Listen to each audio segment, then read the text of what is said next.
Bien, buenos días. Vamos a revisar esta presentación sobre el hombro, que tiene hartas cositas. Clínicamente es bien importante, así que, bueno, vamos a ir parte por parte. Lo primero es que, como casi siempre, hacer una pequeña introducción a esta estructura desde el punto de vista eh, evolutivo, quizás.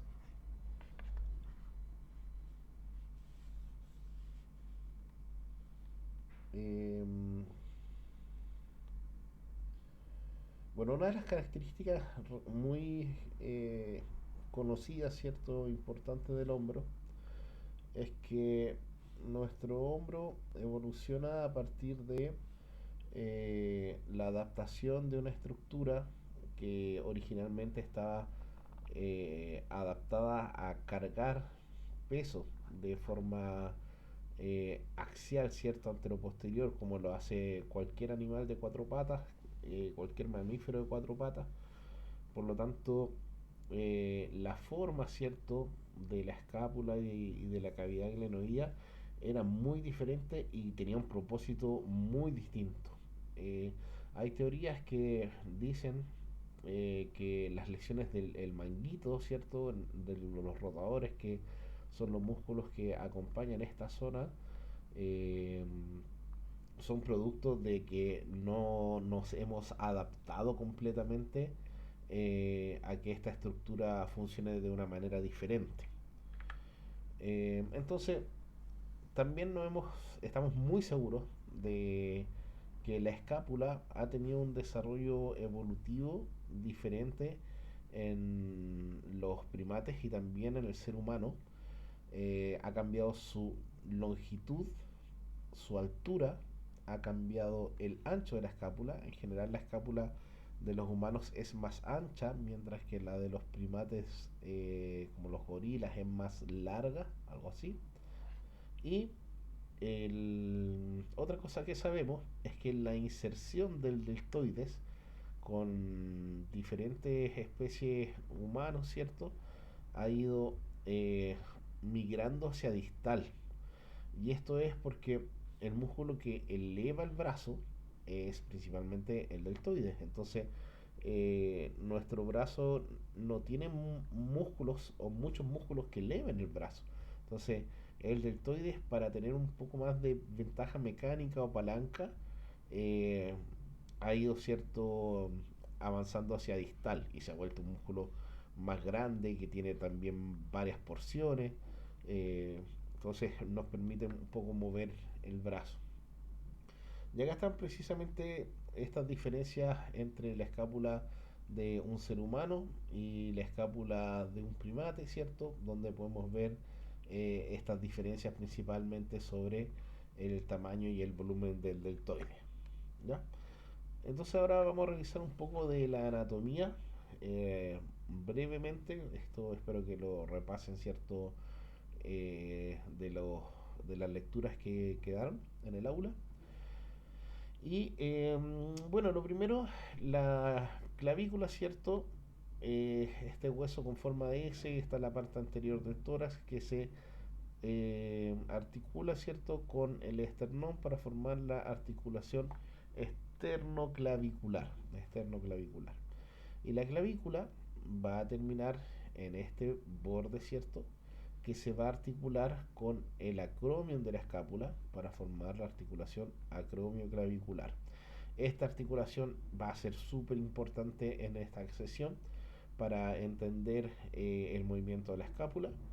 Noten que debajo de la clavícula aparece en esta imagen la primera costilla, porque efectivamente la primera costilla puede contactar aquí la clavícula, pero no es una articulación realmente. Pero esto nos muestra de que de cierta forma hay un poco de transmisión de carga hacia el cuerpo vertebral a través de la primera costilla eh, y llegando al tórax. ¿Ya? La clavícula es un hueso que se puede lesionar bastante, las fracturas de clavícula son comunes, así que habitualmente hay que inspeccionarlo. Con respecto, ¿cierto?, a la escápula, lo importante es que es es un músculo que tiene prácticamente eh, tres zonas claras de espacios para la inserción muscular que están divididos por la espina escapular. Sobre esta espina, sobre la espina está obviamente el supraespinoso. Bajo la espina vamos a encontrar la fosa infraespinosa que le da el origen al infraespinoso. Y por la cara anterior, ¿cierto? Aunque vendría a ser la cara que contacta con el tórax, está la fosa subescapular para obviamente el músculo subescapular. En esta parte vamos a encontrar la cavidad glenoidea, fosa glenoidea, que tiene el labrum, que el labrum es un tejido como un rodete, ¿cierto? Si quieren pensarlo como un menisco incluso, que aumenta, ¿cierto?, un poco la congruencia de la articulación eh, glenohumeral. Acá está lo mismo, ¿cierto? Presentado con un dibujo un poquito más bonito, donde está presentando en los orígenes y las inserciones de los músculos, ¿ya? En rojo están los orígenes, entonces acá está, noten el origen del deltoides que toma el acromion, toma una parte anterior de la clavícula, acá viene llegando por arriba el trapecio y sobre la clavícula está una versión desde abajo, la clavícula vista desde abajo, y por eso desde abajo podemos ver la inserción del músculo subclavio, que está debajo de la clavícula. Y esta zona vendría a ser la misma, ¿cierto? Pero invertida. Y acá hay ya algunas cosas que hay que empezar a recordar para siempre. Lo primero, como nuestro tórax es cilíndrico, ¿sí? Es un círculo, la escápula se tiene que adaptar a esta zona, ¿cierto? Si yo tengo una zona cilíndrica y tengo un hueso que es relativamente plano, este hueso se tiene que adaptar a la posición del tórax, ¿ya? Por lo tanto, la escápula no está eh, en la horizontal, no está en un plano coronal, sino que tiene un eje propio, que es este eje que estamos mostrando acá, que el, se llama plano escapular, ¿ya? El plano escapular es justamente este ángulo de 30 grados en promedio. eh, Esto puede variar un poco, pero prácticamente todos los autores o los libros ya como que lo fijaron en 30 grados. Entonces 30 grados es la zona eh, de posicionamiento de la escápula con respecto al tórax, ¿ya? Que es lo mismo que está mostrando acá. La única diferencia es que aquí han sacado, al lado izquierdo han sacado, ¿cierto?, el acromion para que se pueda ver la cabeza humeral, pero es lo mismo. Y en el fondo lo que está mostrando es que el plano escapular, como tiene 30 grados, se conecta con el plano de retroversión de la cabeza humeral, que la vamos a ver de inmediato. Y en la cara anterior, la clavícula forma unos 20 grados hacia la acromio clavicular, ¿ya? Entonces, tenemos que esta parte que se llama cintura escapular, ¿ya?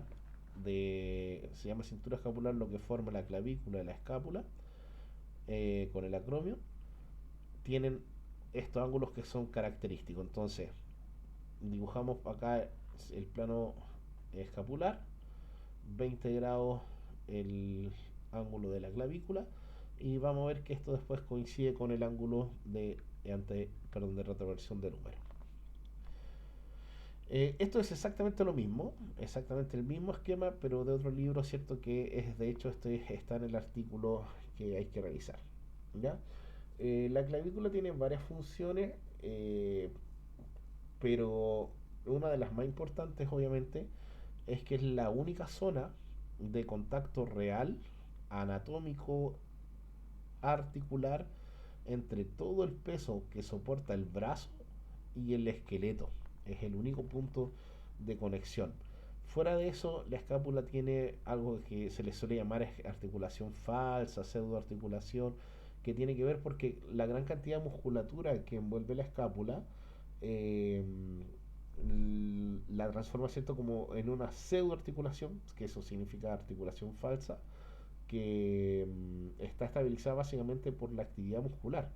Pero los únicos puntos reales que le dan cierto una inserción son la acromioclavicular y la esternoclavicular. Eso hace que toda la carga axial que levantamos, por ejemplo, cuando hacemos un empuje, como en la foto del principio, eh, se tenga que transmitir por la clavícula, ¿ya? Esta clavícula, estas zonas están reforzadas obviamente por ligamentos fuertes, ¿cierto? Robustos. Y acá tenemos el, el húmero, ¿cierto? Una imagen bien simplificada que tiene la cabeza humeral, que es bien redonda, bien esférica. Luego tenemos su diáfisis larga, ¿cierto? Y termina acá en los dos epicóndilos. Y acá hay dos tuberosidades, la mayor y la menor, donde se van a insertar los músculos del manguito rotador. Y entre estas dos, ¿cierto?, tuberosidades está la corredera bicipital, que es por donde va a pasar el tendón de el bíceps. Entonces, al igual que habíamos visto en la extremidad inferior con los ángulos de rotación de tibia, ¿cierto?, y fémur, eh, como la cabeza, perdón, como la escápula venía proyectándose en 30 ciertos grados de plano escapular, lo que está mostrando acá es que la cabeza humeral está girada también en 30 grados, pero hacia el otro lado. De modo que el contacto de estas dos estructuras sea bien recíproco en cuanto a sus superficies de afrontamiento. ¿Ya? Entonces, esto hace que pese a que la cabeza está inclinada a 30 grados, el brazo, ¿cierto?, esté si bien alineado, digamos, con el lado del cuerpo. Además tengo un ángulo acá que es el ángulo del cuello femoral, perdón, perdón, humeral, que, que corresponde a 135 grados más o menos, ya un poquito de los 90, ¿cierto? 135. Bien, acá está la articulación glenohumeral, que está seccionada de manera sagital, y lo que estamos mostrando son varias estructuras que tienen obviamente mucha importancia. Primero, voy a partir por esto de acá. Esto que dice axillary pouch significa en español receso axilar. Y esto sirve porque cuando el brazo se eleva, si la cápsula terminase acá, la cabeza humeral al elevarse chocaría ligamentosamente, encontraría una resistencia capsular muy temprana al elevarse. Entonces, para poder elevar el brazo por completo, existe este receso axilar que le va a permitir que la cabeza humeral gire sin presentar tensión inicialmente. ¿Ya? Luego acá tenemos mostrando el, los ligamentos que están cortados. Está la cápsula de manera externa. Esto, cierto, va a estar todo lleno de líquido sinovial. Esta parte de acá es el labrum, que es esta forma de rodete que va a estar girando para acá, y las superficies articulares de ambas estructuras. Y acá faltan, ¿cierto?, eh, mencionar o que presentaran bien la, algunas bursas, pero aquí hay las estructuras, ¿cierto?, sinoviales por las que pasa el tendón.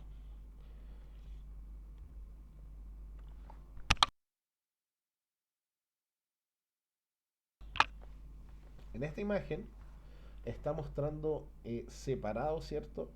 En la cabeza humeral. Y básicamente nos está mostrando que el bíceps en su cabeza larga se inserta precisamente en el rodete, ya en la parte superior del rodete glenoideo. Y la otra cabeza, el bíceps, va a ir al coracoide. ¿Ya? O sea, de acá a acá se va a formar el bíceps. Está mostrando ahora el rodete glenoideo que se ve completo, el receso, ¿cierto? Con la cápsula. Y esto es importante que va a generar lo que se llama el espacio subacromial. El espacio subacromial es el espacio que está obviamente debajo del acromion, pero está puesto por un techo ligamentoso que es el ligamento coracoacromial. El acromion y el coracoides son el mismo hueso, son parte de la escápula. Por lo tanto, este techo está constituido por un ligamento que es del mismo hueso. ¿Ya? Y aquí el espacio subacromial es por donde va a estar pasando el músculo supraespinoso, ya porque está por sobre la espina de la escápula. Y acá hay bursas también aquí.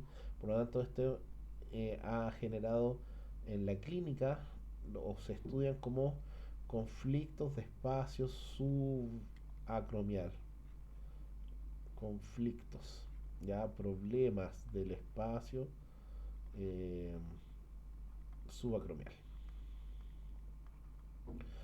que típicamente están asociados al manguito, ¿cierto? Al supraespinoso. Ya, en esta imagen me gusta harto porque es como un dibujo, ¿cierto? Muy simplista, pero están los ligamentos de la unión glenumeral. Entonces, partamos por la glenumeral. La glenumeral está reforzada en primer lugar por todos los ligamentos capsulares que están descritos en los textos muy bien, que tiene algunos fascículos claramente identificables. Esto forma como una estructura de una Z en realidad. Y está el ligamento aquí en rosadito, coraco, desde el coracoide, ¿cierto? Al húmero, coracomeral. Luego, del coracoides al acromion estará el eh, coracoacromial. Ahí está la flecha para allá, coracoacromial. Este de acá es el ligamento acromioclavicular. La clavícula acá se ve un poco rara, pero está la acromioclavicular. Y finalmente tenemos dos ligamentos que son los coracoclaviculares, que van del coracoides a la clavícula, que son estos dos, y que uno tiene, se llama conoideo y el otro trapezoideo. Estos ligamentos le dan estabilidad, obviamente, a todo este complejo.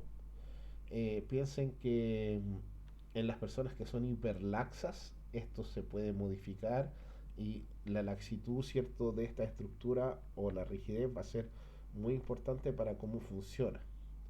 La posición de reposo del brazo es 45 de abducción con 30 de aducción horizontal, que para que lo tengamos presente es la posición en que típicamente le ponemos el brazo a una persona cuando usa un cabestrillo, ¿ya? En la posición que sale en las fotos de Napoleón también, por eso algunos le dicen la posición de Napoleón, pero básicamente el brazo un poquito hacia adelante con un poquito de abducción, ¿ya?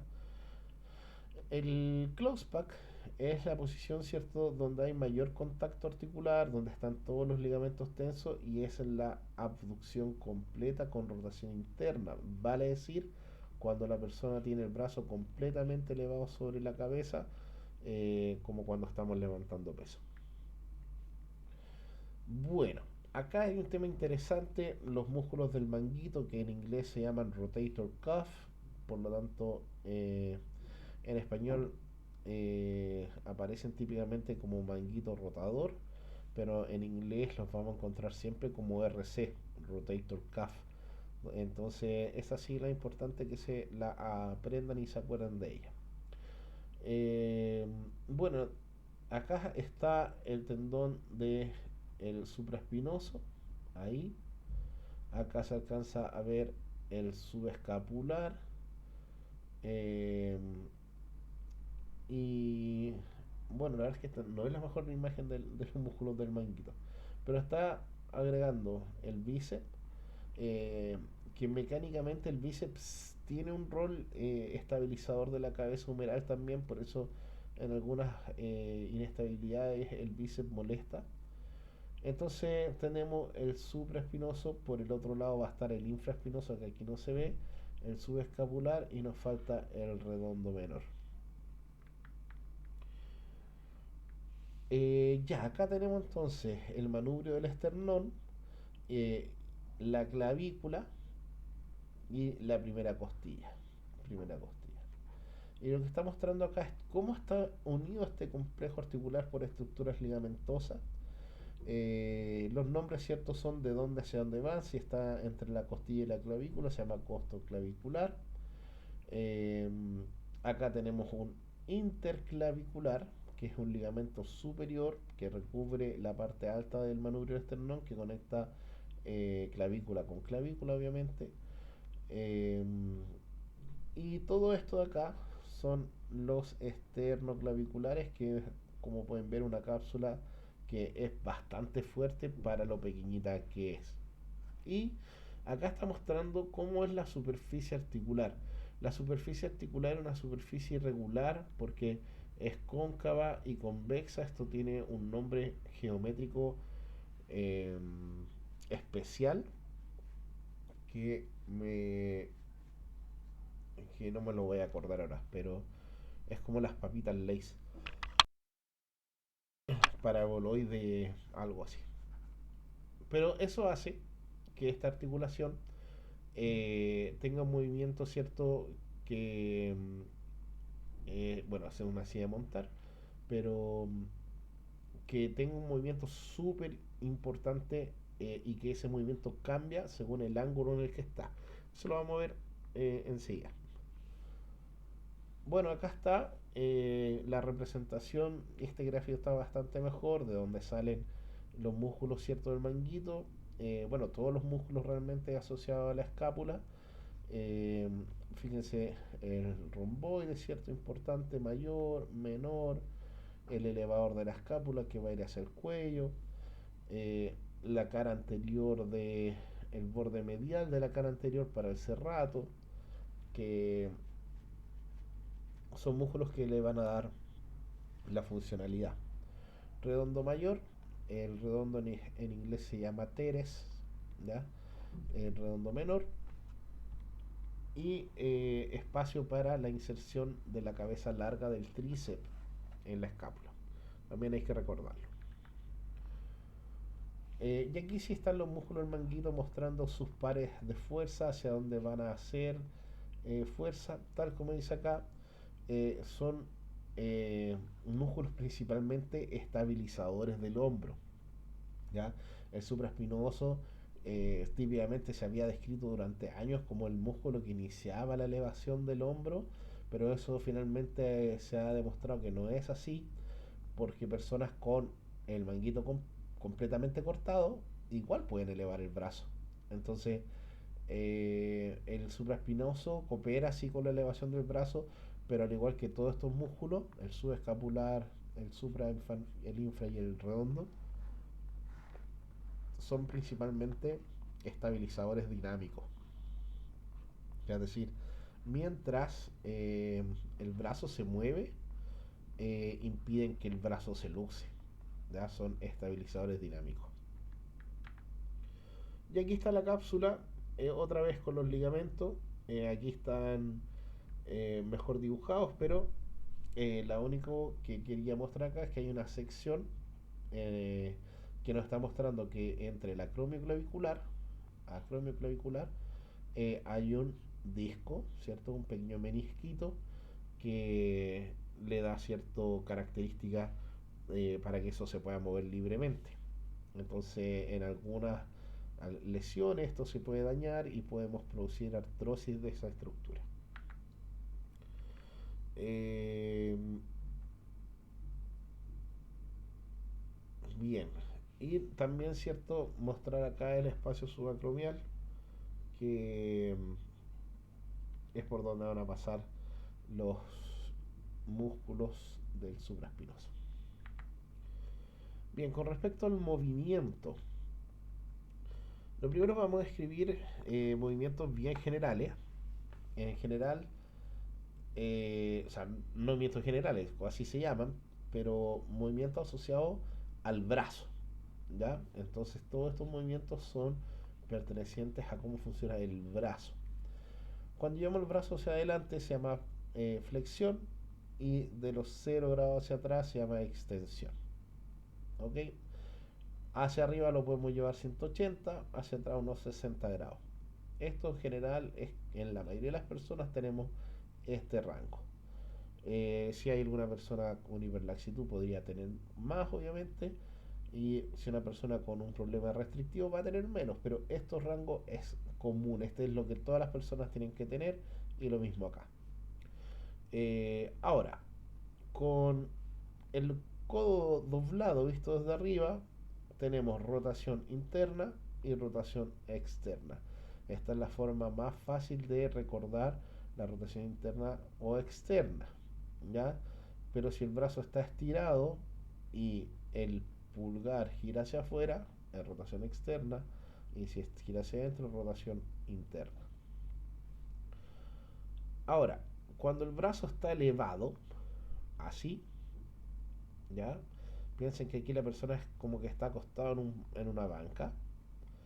A este movimiento se le llama flexión horizontal, que es lo que hacemos cuando hacemos un press de banca, cuando hacemos un ejercicio acostado. Flexión horizontal, ¿ya? Noten que el plano escapular está descrito como el punto de cero para este movimiento. Por lo tanto, cuando el brazo está por detrás del plano escapular, se le va a considerar extensión. ¿Ok? Entonces, del plano escapular hacia adelante es flexión, y del plano escapular hacia atrás es extensión. Si yo hago esto con una banca, estoy haciendo extensión, ¿ya?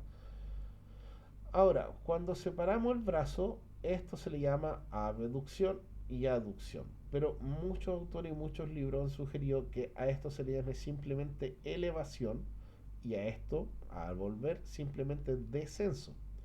Esto funciona muy bien entre los colegas y con los pacientes, porque al paciente es mil veces más fácil decirle eleve el brazo, ¿ok? El único tema es que la elevación es cuando yo estoy de pie. Si estoy acostado, técnicamente el brazo no se elevaría.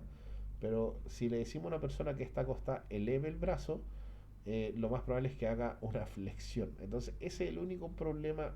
O sea, así. Si la persona está acostada y le digo eleve el brazo, va a hacer esto. Va a hacer una flexión en vez de llevar el brazo sobre la cabeza. Pero bueno, estando de pie, se le puede decir elevación, y ahí no hay ningún inconveniente. Estos, repito, son movimientos con respecto al brazo. Ahora, la escápula también se mueve, pero el hombro también se mueve y la escápula también se mueve. Entonces, hay movimientos que son del hombro, que aquí yo los marqué como hombro, que es cuando tenemos elevación, por ejemplo, y depresión. Pero ¿por qué son movimientos del hombro? Porque la escápula está unida acá, al acromio clavicular. Por lo tanto, cuando la persona eleva la escápula, es todo el hombro lo que se asciende, y es todo el hombro lo que desciende cuando hacemos la depresión o descenso de la escápula.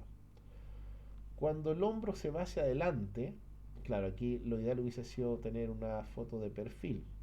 Aquí está la nariz de la persona. Cuando el hombro se va hacia adelante y hace eso, se llama protracción. Y cuando el hombro se devuelve para atrás, se llama retracción. ¿Sí? Es un movimiento de todo el hombro, se tiene que mover toda la clavícula, se tiene que mover toda la escápula. En cambio, este movimiento de acá no es un movimiento del hombro, esto es un movimiento puro de la escápula, porque lo que ocurre es que este es el eje de movimiento, que es la acromio clavicular, y la escápula está girando en función a este punto de pivote. Por lo tanto, lo que aparece acá como upward y downward, que sería una báscula externa, báscula interna, rotación, vamos a preferir usar el término báscula, ¿ya? Más que rotación. De ahí se lo voy a explicar muy bien por qué. Eh, Upward es más, incluso preferiría que usáramos los términos en inglés para que no hubiese ninguna confusión. Upward y downward. Upward, entonces, cuando esta escápula con este punto fijo se mueve para arriba, y con este punto fijo se mueve para abajo. Eh, si tienen su mano, ¿cierto? Pónganla sobre la pantalla, el pulgar, pónganlo sobre el acromio clavicular y luego gire la mano sin mover el pulgar. Eso sería el upward. Ahora, ¿necesito una imagen? Creo que no. ¿Qué músculos pueden hacer esto de acá, cierto? Los elevadores van a ser el trapecio, el elevador de la escápula, el romboides mayor. ¿Quiénes la descienden? El trapecio, la parte inferior del trapecio, el dorsal ancho que agarra un poquito de la escápula en la parte inferior, el pectoral menor que desde el acromio la puede tirar hacia abajo, etc. Protractores 100% serrato anterior, músculo protractor. Retractores, ¿ya? El trapecio medio, que estaría esta zona de acá, el romboide de nuevo, trapecio inferior. ¿Quién hace upward? El serrato anterior coopera con el upward y el downward romboide pectoral. ¿Ya? Entonces, esto, como repito, el upward y el downward son movimientos de la escápula puros y los otros son de el hombro o de la escápula torácica, también le podemos llamar. Entonces aquí está la protracción. Me voy a volver un poquitito. Recuerden que el serrato hace upward. ¿Por qué? Porque como el serrato está conectado con el borde, ojo acá con esta imagen, con el borde medial de la escápula, cuando tira hace que la escápula gire hacia arriba. Entonces coopera con el upward, pero posiciona todo el brazo hacia adelante. Por lo tanto es un protractor. ¿Ya? Protractor. ¿Qué es lo que está mostrando esta imagen? Está mostrando que el serrato viene de la parte medial, y cuando se contrae, ¿cierto? Su punto de palanca, como está acá uno y acá el otro, hacen que haga protracción y la eleve. Y aquí está mostrando cómo estos músculos van a retraer la escápula a través de su contracción. El trapecio, ¿cierto? El trapecio medio la va a aproximar. El trapecio inferior y el romboide van a llevarla de nuevo hacia el centro, y este de acá, que es parte, ¿cierto?, del romboide, va a ser un músculo muy importante en la retracción escapular. Bien, vamos a ver ahora la elevación del brazo. Recuerden que el deltoide es el principal elevador mecánico, el supraespinoso va a cooperar, pero un estabilizador. Y acá está mostrando la flexión del brazo, eso es decir, cuando vamos hacia arriba. Y aquí está mostrando que va a funcionar exclusivamente la porción anterior del deltoides, ¿ya? Porque si ocupáramos la parte posterior, el par de fuerza obviamente lo anularía. El bíceps y el coracobraquial es un músculo muy importante en este movimiento.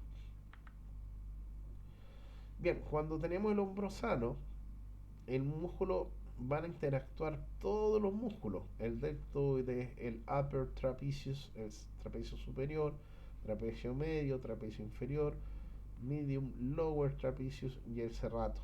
Entonces, esto va a hacer que el cuerpo produzca algo que se va a llamar ritmo escápulo humeral. Y esto es muy importante porque clínicamente muestra o se ha mostrado de que el ritmo escapulohumeral alterado genera problemas. Este video no sé si se va a escuchar en la grabación, pero lo voy a pausar y explicar sobre el audio. Está mostrando las fases del ritmo escapulohumeral, que son tres. La primera fase hay principalmente movimiento de el húmero, ya solo el brazo se mueve, la escápula queda aquí bastante alineada y se empieza a mover solo el brazo. Mínimo movimiento de la clavícula, mínimo movimiento de la escápula. Esa es la fase uno.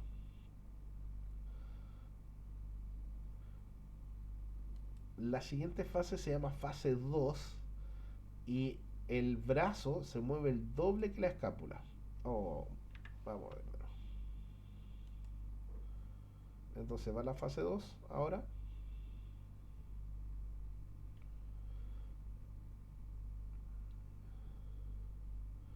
Entonces, fase 2.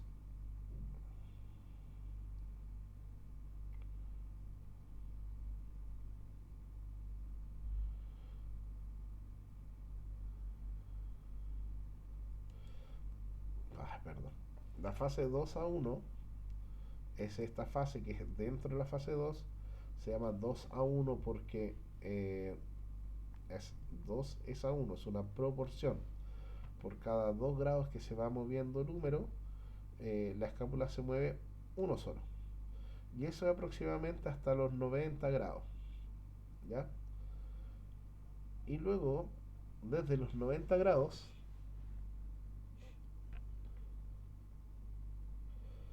el húmero empieza a rotar externo y ahora la escápula comienza a hacer prácticamente todo el movimiento.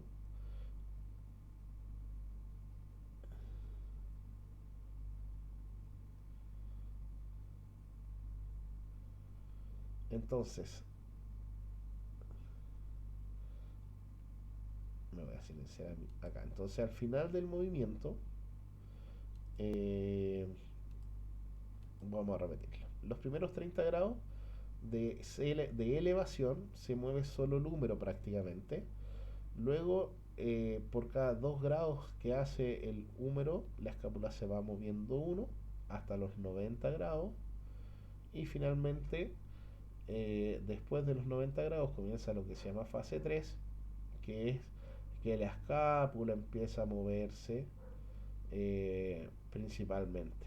Entonces aquí la escápula acompaña y la clavícula se tiene que elevar. Y la clavícula se puede elevar 30, 50 grados y tiene que rotar también la clavícula y el húmero va haciendo rotación externa para poder meterse debajo del espacio subacromial.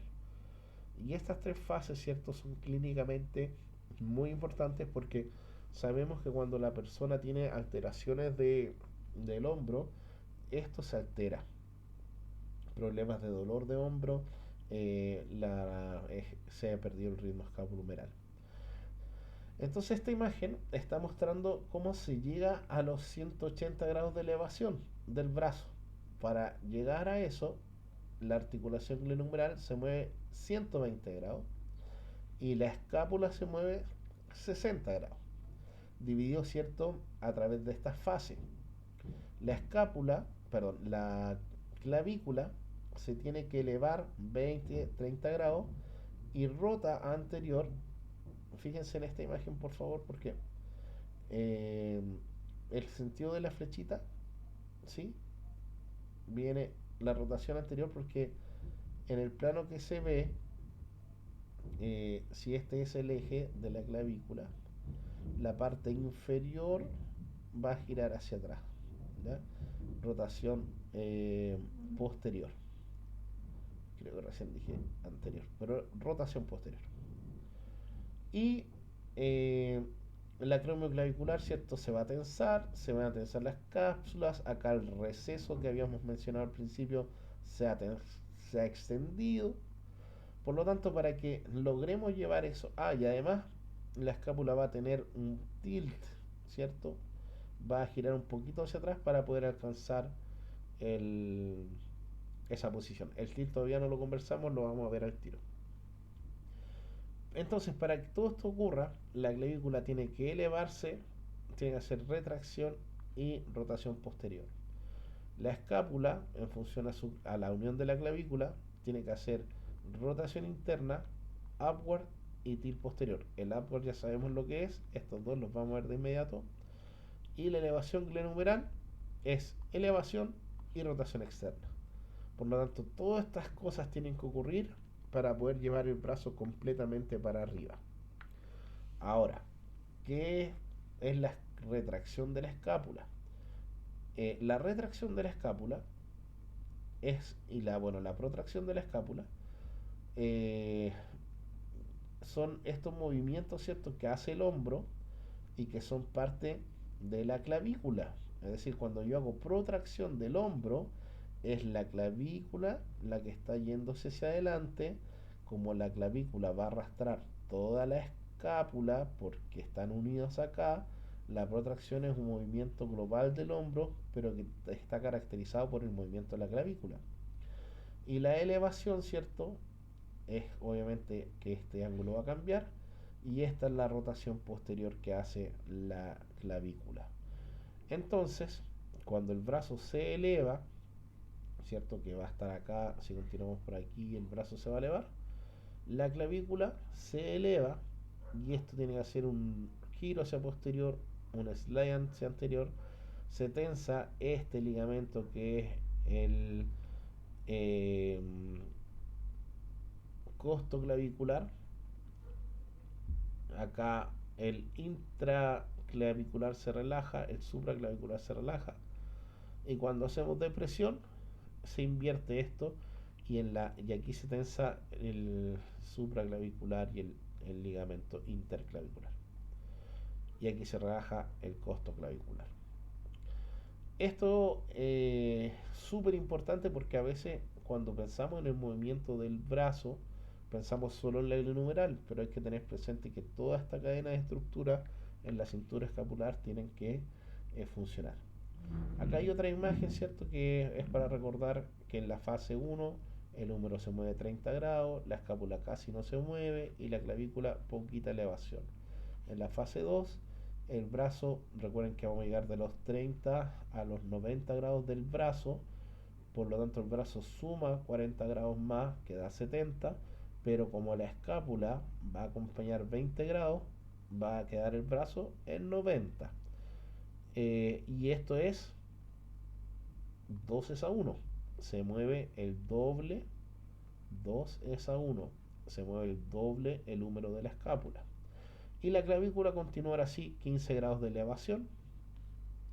Y en la fase 3 el húmero va a continuar haciendo abducción, pero se agrega la rotación lateral automática. 60 grados veníamos acá en 90, esto va a dar 160 y los 180 que nos faltan están entre la escápula y la clavícula. Y en verdad es que acá estos 60 grados de abducción del húmero no van a provienen, cierto, por mucho de esta coordinación, ya, entre la elevación de la clavícula y la escápula. Este gráfico es lo mismo, ¿cierto? Para que después lo revisen, pero es exactamente lo mismo. Y cuando esto falla, el ritmo escápulo-humeral falla, se llaman disquinesias. Disquinesias es la alteración del control de un movimiento. Cualquier alteración en el posicionamiento normal o en el movimiento normal se llaman disquinesia. Por lo tanto, cuando la persona eleva el brazo, por ejemplo, y se le forma una escápula alada o el brazo no sube y la escápula queda restringida, no sé, pasan esas cosas. ¿Ya? Bueno, aquí está el movimiento de la clavícula de nuevo. ya lo he explicado, ¿cierto? Acá está lo mismo, pero la rotación de número es bien interesante porque lo primero es el número tiene que rotar para que no se pellizque, para que pueda meterse bien debajo del espacio subacromial. Por lo tanto, este movimiento de rotación es bien necesario.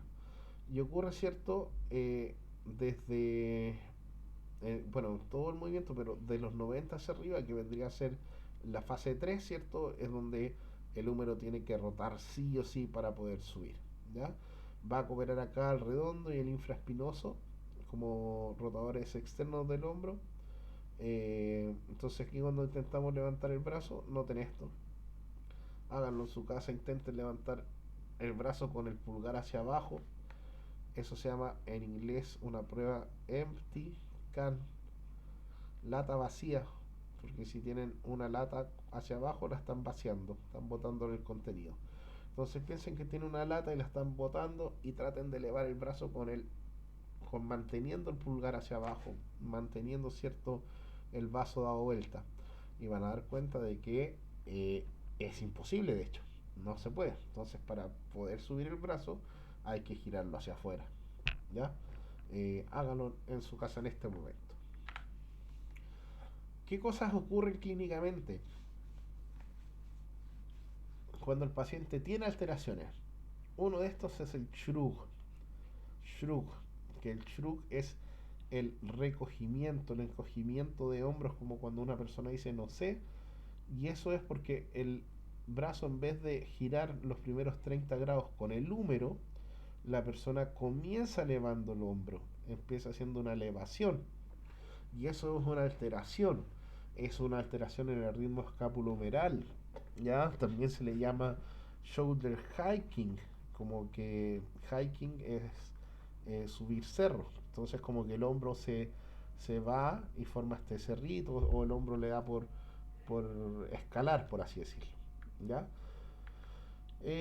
Bueno, cuando hacemos rotación externa en el hombro, eh, se van a tensar, ¿cierto? Los ligamentos de la cara anterior principalmente. Eh, Piensen, ¿cierto? Eh, en la ropa, ¿cierto? Si usted tiene su ropa puesta y gira el hombro hacia afuera, hace rotación externa, es la parte anterior de la ropa la que se tensa, por lo tanto, la cápsula anterior se tensa.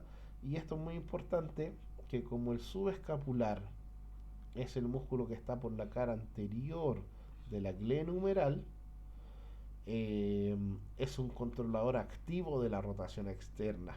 La tensión del subescapular limita la rotación externa y evita además que la cabeza del húmero se venga hacia anterior, que se luxe. En la esternoclavicular hay dos articulaciones sinoviales diferentes eh, que están separadas por el disco, ¿ya? El fibrocartílago. Eh, entonces, tenemos una fase como una parte costal y una parte clavicular. Que aquí la verdad no se ve muy bonito en este dibujo, ¿ya? Bueno, pero esto ya lo habíamos mencionado, ¿cierto? Los ligamentos. Tengo un poco de imágenes repetidas. Aquí me está mostrando el eje de movimiento de la clavícula, su eje acá de rotación, y acá el eje con función a la escápula, al acromion que va a llegar acá. Entonces, fíjense, la clavícula se eleva y desciende, movimiento del hombro, protracción y retracción, movimiento del hombro, y esto de acá, movimiento de la clavícula, rotación de la clavícula. ¿Ok? Entonces, estos dos son movimientos de la clavícula, pero que acompañan o van a ser parte del movimiento global del hombro.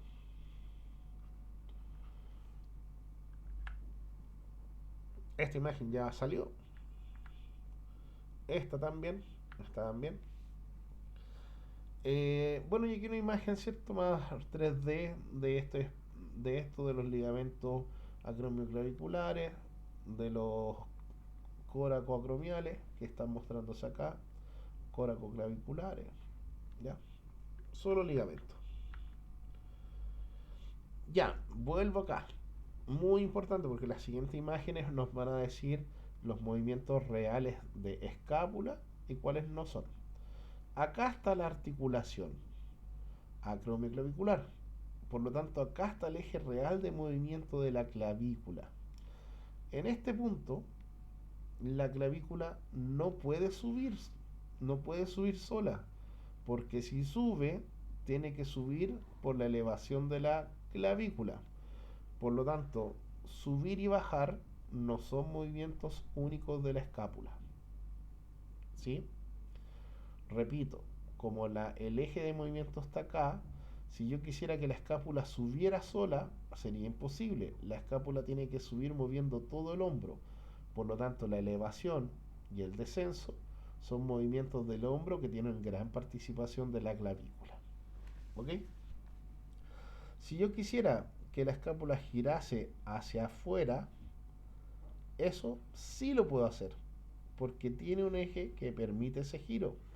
Y eso se llama upward, báscula externa, y downward, downward, báscula interna. O sea, para acá sería up, para acá sería down en esta imagen. Eso sí lo puedo hacer. ¿Qué otro movimiento puedo hacer? Puedo llevar la clavícula para adentro hacia la aducción o la retracción y la protracción sola. No, de nuevo no puedo porque me tengo que llevar todo el hombro hacia adelante y todo el hombro hacia atrás. Por lo tanto, la protracción y la retracción no son movimientos únicos de la clavícula. Me voy a avanzar para que sigamos viendo esto.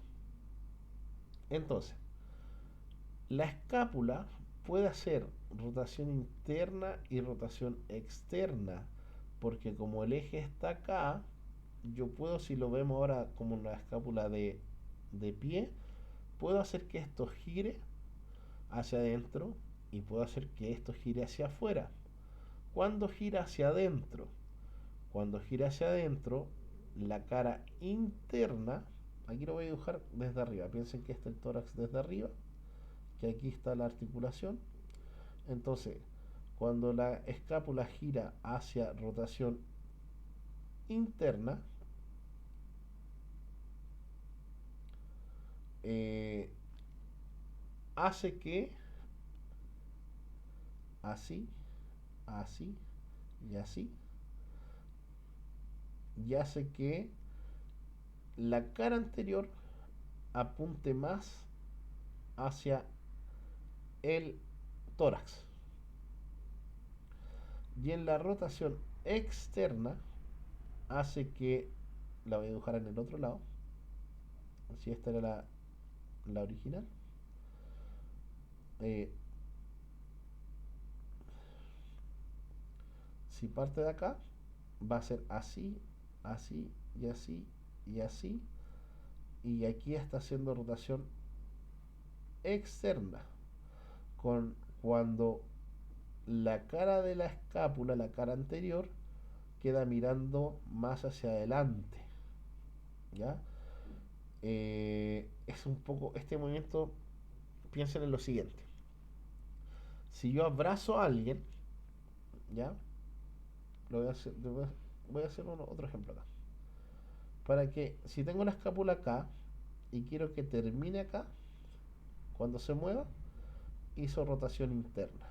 Si tengo la escápula acá y termina acá, hace rotación externa. Porque del eje de acá y del eje de acá hizo rotación, bueno, interna y externa. Acá tengo entonces, visto desde arriba, rotación interna, fíjense que la escápula se está moviendo de modo tal que la cara anterior va a apuntar más hacia adentro. Acá está mostrando el upward, que desde este punto la escápula se está moviendo hacia afuera. Y está mostrando el tilt posterior, que es el último movimiento que nos queda entender. Que tengo una imagen para eso. Pero el tilt posterior, piensen que desde la articulación desde el acromioclavicular, la escápula puede desde girar hacia adentro y girar hacia arriba con respecto a ese punto. Entonces, otra vez, la elevación en azul es un movimiento eh, que está acompañado por la esternoclavicular y la acromioclavicular, por lo tanto es un movimiento de todo el hombro. El, si yo subo el hombro acá, pero la escápula queda en la misma posición, lo que tiene que ocurrir es que la escápula hizo un downward, porque si no, al elevar, ¿cierto? Si yo elevo la clavícula así y la escápula lo sigue, la escápula tendría que haber quedado para arriba. Entonces, ¿qué es eso? Yo puedo elevar el brazo sin que, o sea, puedo elevar la escápula, puedo elevar el hombro sin que el brazo se eleve. Es decir, para que eso ocurra, se eleva toda la clavícula, la esternoclavicular, pero la clavícula hace un downward. Si yo ahora elevo el brazo, la clavícula va a empezar a hacer el upward. Acá está haciendo la rotación externa. Para el upward, ¿cierto? Que es cuando elevamos el brazo, lo puede hacer solo porque es un movimiento propio de la escápula, acá en la acromioclavicular, y que típicamente se refuerza con la elevación de la clavícula. El tilt posterior y el tilt anterior, esta imagen está poniendo el centro de rotación en, el, en la cavidad glenoidea, pero técnicamente el punto de anclaje, ¿cierto? Va a estar acá en el acromio. Entonces, cuando eh, la escápula hace tilt posterior, cuando el borde inferior se pone más hacia la pared escapular y hace tilt anterior, aquí voy a dejar la cabeza para que se entienda mejor, cuando la escápula gira con su parte superior hacia la pared torácica. Entonces, si el borde inferior se pega a la pared, es tilt posterior, y si el borde superior se pega a la pared, es tilt anterior. Y este movimiento, perdón, es un movimiento de la escápula, no es un movimiento del hombro, es un movimiento escapular. Ahora, la abducción no puede ocurrir sola, ¿ok? Porque cuando yo separo o muevo, ¿cierto?, la clavícula para el lado, ese movimiento me tiene que arrastrar sí o sí la esternoclavicular. Entonces en la protracción es la esternoclavicular la que se desplaza. Si yo hago la protracción y dejo la escápula de manera natural vamos a tener rotación interna. Ya recuerden que ahora aquí está mostrando la parte anterior. Anterior. Entonces, repito, si yo llevo el hombro hacia adelante, ya, hacia adelante, aquí estoy llevando el hombro hacia adelante, es la acromioclavicular la que se está moviendo, es la que está llevando la clavícula hacia adelante y eso hace que mi hombro pueda proyectarse hacia adelante. En este movimiento lo normal es que la escápula haga rotación interna, ¿ya? Porque lo voy a dibujar ahora aquí, mi tórax. Voy a dejar acá. Tórax 1, la escápula, aquí está la clavícula y aquí voy a dejar la escápula. La voy a dejar como cuadrada para que se entienda. Si yo quiero hacer la que el hombro, ¿cierto?, se vaya, que la escápula haga abducción, la clavícula tiene que hacer protracción. La clavícula tiene que venir hacia adelante para que la escápula la siga. Entonces, este movimiento ha generado protracción de la escápula que es protracción de todo el hombro. La escápula se ha movido para el lado, se está abduciendo, pero esa abducción no puede ser libre, tiene que ir siguiendo el tórax. Por lo tanto, al ir avanzando, va a ser rotación interna, que es lo que está mostrando aquí, rotación interna. Ok, eso es en general cómo va a funcionar eh, la movilidad de la escápula, de la esternoclavicular, de la acromioclavicular, y es importante repasarlo porque estoy seguro que a la primera, ¿cierto? No se entiende muy bien, por eso hay que leer el capítulo de kinesiología del hombro. Bueno, aquí ya tenemos, ¿cierto? El húmero, rotación externa interna, creo que eso es más fácil, flexión y extensión, ningún problema. Y la separación del brazo o elevación va a coincidir con la abducción. ¿Ya? Aquí en la cabeza humeral tiene un plano bastante anatómico, así que no creo que tengamos problemas. Como en la artrokinemática del hombro, durante la separación, cuando elevamos el brazo, la cápsula en la parte, el ligamento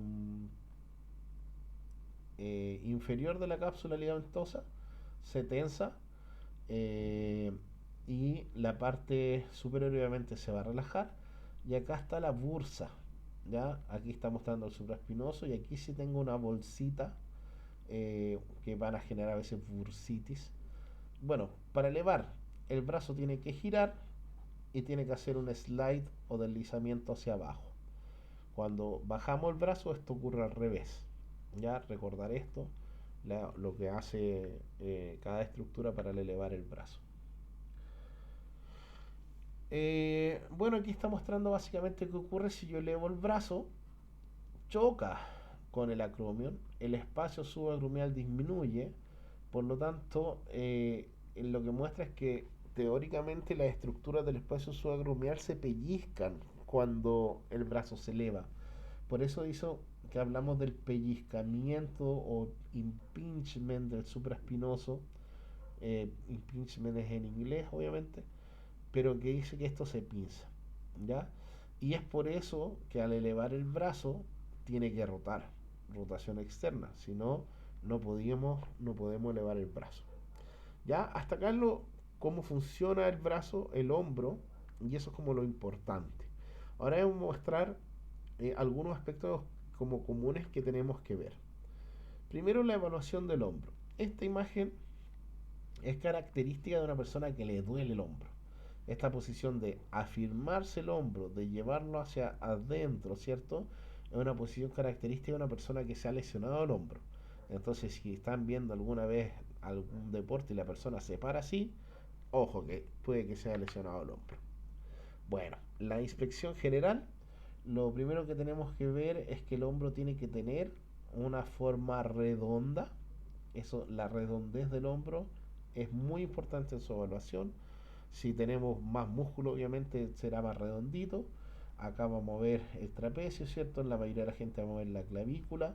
Eh, Noten acá que en esta persona la clavícula se ve muy plana. La clavícula debiese ir como para atrás. ¿Qué va a significar eso? Que esta persona tenga las escápulas muy cierto en, ¿cómo llamarían a eso? En protracción. El hombro está en protracción, el hombro está hacia adelante, por lo tanto las escápulas están abducidas, y cuando la escápula abducida lo que realmente está haciendo la escápula es rotación interna, ¿ya? Y fíjense acá en la posición de la persona en sedente, que si trazamos una línea desde la oreja hacia abajo, el hombro está claramente por anterior, ¿ya? Entonces es importante observar la posición en reposo de la persona, para fijarnos en, el, en la posición de reposo. Ahora probablemente aquí a esta persona no sé si le habrán dicho que posara así para la foto, pero acá también hay diferencia en los espacios que se forman debajo, del estos triángulos que se forman, ángulo del talle, como de cómo te queda un traje. Es diferente, así que esta persona realmente tiene el hombro es diferente. Además que si nos fijamos acá, el hombro derecho está un poquito sobre el izquierdo. Entonces aquí hay algunas alteraciones. No obstante, hombro redondo. Fíjense qué pasa acá. Hombro no redondo. Aquí la redondez del hombro se ha perdido y esto es un signo característico sin equivocación de un hombro luxado. ¿Ya? Algunas personas pueden hacer esto de forma activa, pueden luxarse si hacen fuerza, pueden generar esto. Este signo se llama sulcus por lo demás. Sulcus, que es como un caminito, una hendidura. Y todo esto son signos de lesiones de hombro. ¿Ya? Este ramo no es de diagnóstico, no de evaluación, pero hay que considerar, ¿cierto?, que algunas personas lo pueden hacer. De nuevo acá observar anomalías, ¿cierto? Elevaciones. Esta escápula está aquí arriba, ¿cierto? Está haciendo además un tilt anterior. Esta escápula está muy atrás. Bueno, en la... eh, aquí la persona está haciendo... es un jugador de tenis en esta imagen. ¿Ya? Que acá está mostrando cómo sus músculos están aquí súper desarrollados. Pero cuando se relaja, acá la diferencia entre los procesos espinosos y el borde inferior de la escápula son muy asimétricos. Y acá, cierto, vemos ya una asimetría brutal entre el hombro izquierdo y el derecho. Y acá, cierto, tenemos una persona que tiene algo extraño acá, que es también signo de luxaciones de hombro. Otra cosa que nos vamos a querer fijar es cómo se comporta la escápula. ¿Ya? En algunas personas en el laboratorio van a ver que tienen esto en reposo, que se le ve una sombrita acá, que tienen como un poco de escápula alada. En inglés es winged. Y esto puede ser una manifestación de que hay poco control de los músculos estabilizadores del hombro. Le falta aquí protracción, por lo tanto acá el, el serrato anterior es súper importante, le faltan todos los músculos que controlan. Y acá la persona está empujando y fíjense que acá esta escápula se estabiliza, pero esta se volvió loca. Y aquí al elevar también. Bueno, este caso en particular es una escápula alada de verdad.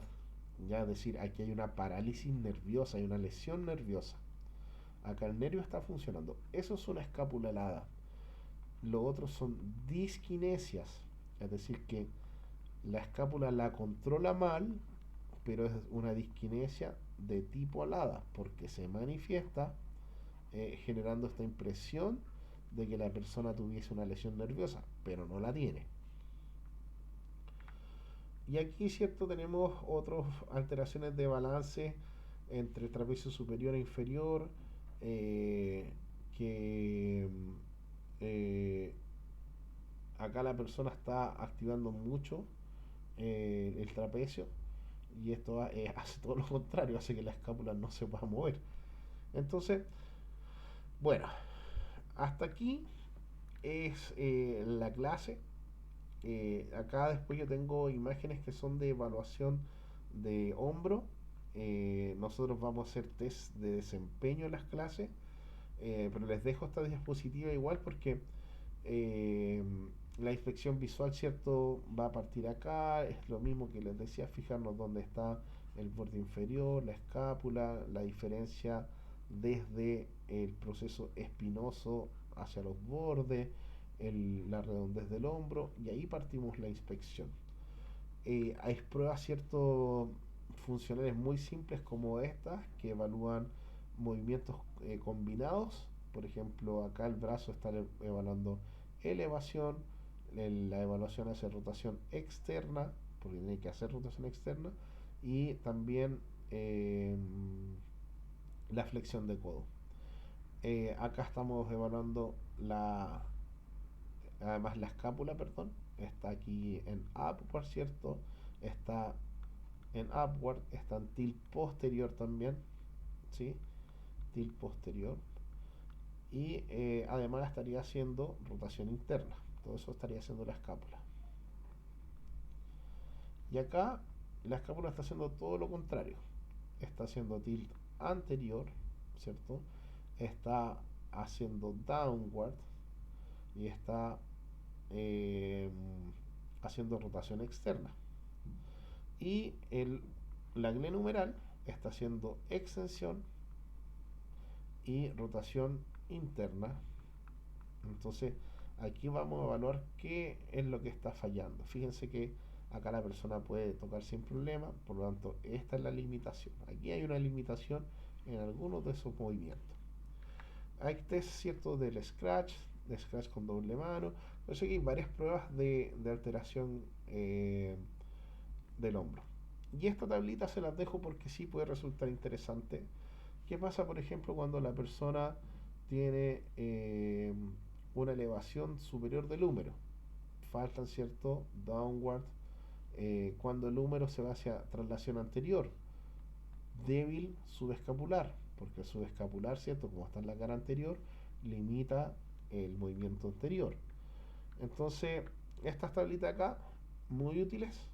Y este último cuadro lo voy a explicar, que es qué cosas nos indican que la persona ha perdido el control escapular, que tiene disquinesias. Uno, la escápula está protraída, está hacia adelante, está siendo escápula alada y que especialmente cuando hay carga.